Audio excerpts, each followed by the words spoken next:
All right, back here. Part 2, Descartes rule of signs.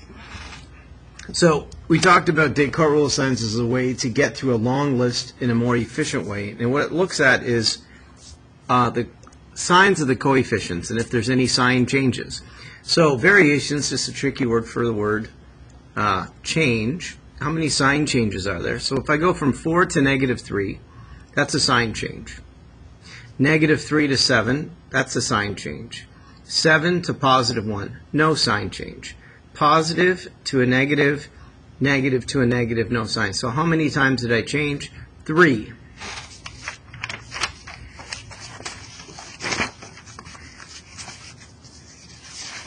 So let me write that down.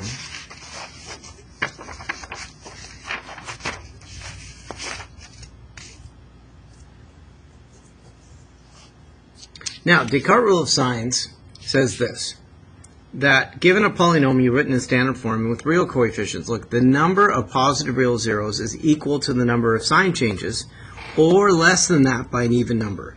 Same thing here. The number of negative zeros is equal to the number of variations if you plug in a negative number and look at the signs, less than that by an even number.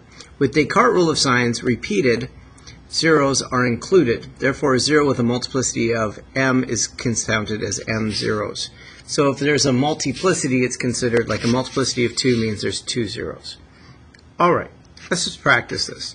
So state the possible number of positive and negative zeros.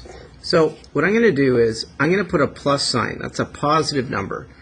If I put a positive number in for x, the signs stay the same. And what are the signs? Positive, negative, positive, positive, just the signs. How many sign changes do you see? So there's positive to negative and negative to positive. So I see 2. And so Descartes' rule of signs says that's the most it could be. But it could also be, and you count down by an even number. So 2 take away 2, or there could be no positive zeros. Now we're going to put in a negative number. Now when you put in a negative number, if it has an odd exponent, the sign changes. An even exponent, it stays the same. A constant will stay the same. So an odd exponent will change to negative. Even, stay the same. Odd, change. And then the constant will stay the same. So how many sign changes do you see? There's 1. And that's as many as there could be. And you're not going to count down from 1. So there's 1 real negative 0.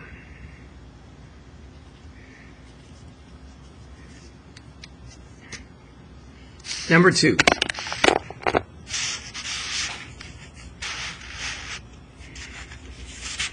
So first of all, a positive number. If I put a positive number in for x, I get positive, negative, positive. 1, 2. So there's 2 or no positive zeros. If I put a negative in, if it has an odd exponent, the sign changes. Even, it stays the same, and the constant will stay the same. 1 sign change, so there is 1 negative 0. See, this will help us get through the list, because if I've already found 1 negative 0, then I know to only try positive zeros, and vice versa. Number 3. And I gave this hint before in class 1, like, if all the signs are the same, then there are no positive zeros. So I skip it. And then negative, if it has an even exponent, it stays the same. Odd, constant, so there's 1, 2, so there's 2 or no negative zeros.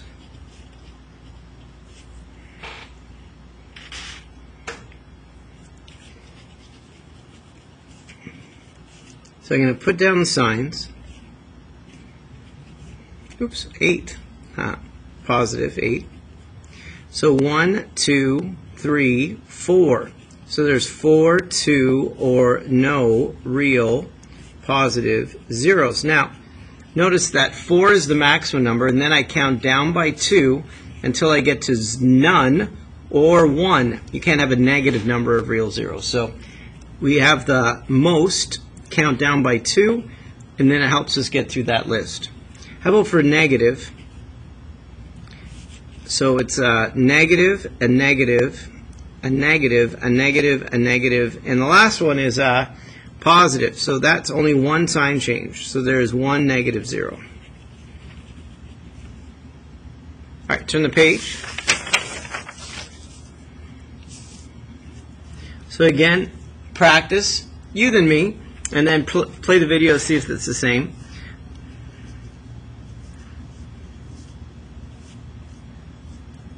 So those are the signs.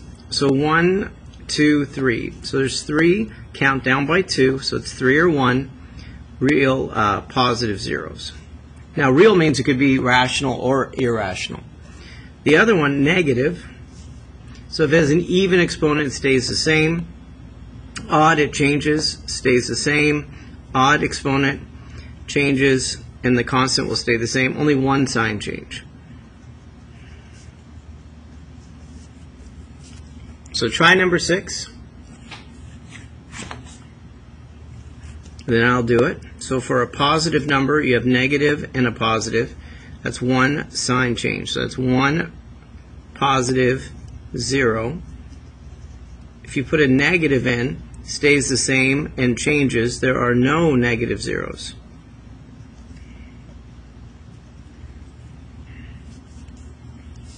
Again, try it. Positive, positive, positive. Negative, positive, negative. So 1, 2, 3. So 3 or 1. Put in a negative. So again, what's the thing? If it has an odd exponent, it stays the same. Odd exponent, it changes. Even exponent stays the same. Odd changes, stays the same. Changes, stays the same. 1, 2, so it's 2 or 4. 2 or no.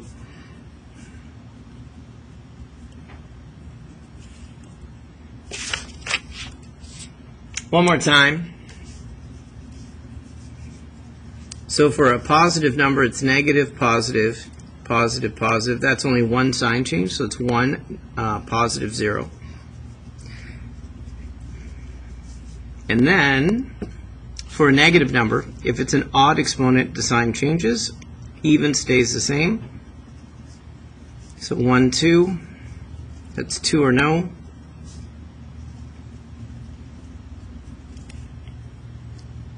Number 9.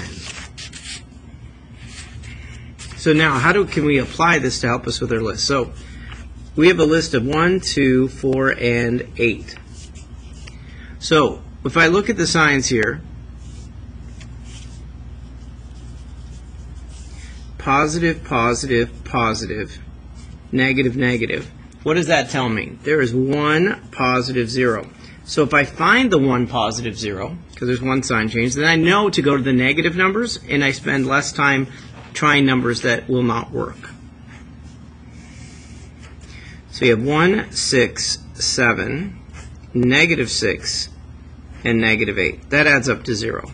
So positive 1 works.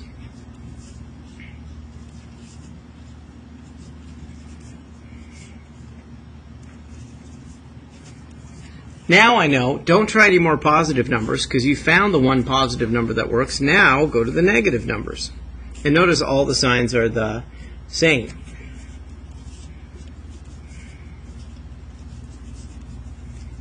Then I got x squared plus 6x plus 8. So the two numbers are 2 and 4. And then it says find all the zeros. So if I was going to find all the zeros, we have 1, negative 1, negative 2, and negative 4. All of them are real. All of them are rational too. So negative 2 and negative 4, that came from the factors at the end. So let's do it again. Notice the signs here. Positive, positive, positive, positive, positive. No sign changes. That means there are no positive zeros. So when I create my list, I'm not even going to create a list of positive numbers because no positive number is a 0. So when I list it, I can list negative 1, negative 2, negative 4, negative a half, and that's it.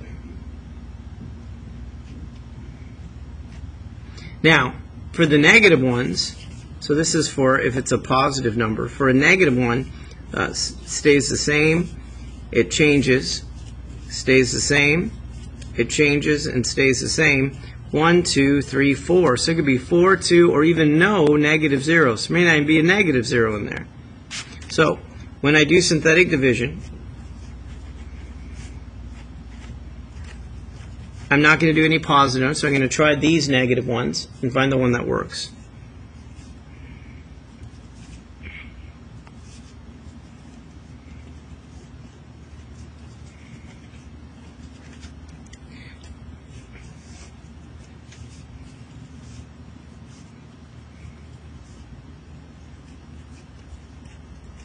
And then what's left over, so negative 2 works, negative a half works. What's left over is 2x squared plus 10x plus 4. You can divide everything by 2 to simplify it. Now, that is not factorable, and it has an odd number for b, so I'd use the quadratic formula. So the quadratic formula is b squared plus or minus the square root of negative, I say b squared, so let's try it again. So negative b, so it's negative 5, now it's b squared, minus 4ac all over 2a. So let's just summarize this in a nice way. So we have negative 2 and negative a half. Those are real rational zeros. And then what we just found was negative 5 plus or minus. Now 25 take away 8 is 17. So it's just the square root of 17 over 2.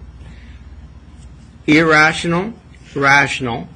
By knowing Descartes' rule of signs, then we only tried negative numbers, and it made it go through the list a lot faster and efficient to get the answer. All right, that's the lesson on Descartes' rule of signs, irrational and rational zeros. Now there'll be a video on the homework sheet at the end, so you can practice it yourself. And if you need to, you can practice with me until you get it right. All right, Mr. G Math, over now.